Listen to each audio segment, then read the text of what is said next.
টাইমে নামাজ পড়তে নিষেধ করেছে।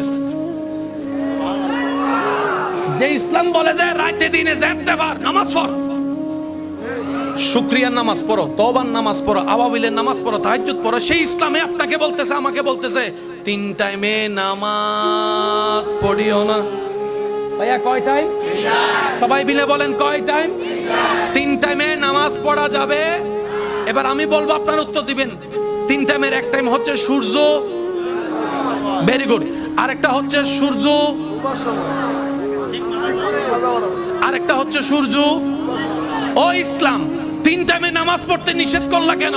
ইসলাম বলে বিজ্ঞান উন্নত হলে সেই দিন বুঝতে পারবা ইসলামটা কেমন ধর্ম। বলেন না সুবহানাল্লাহ।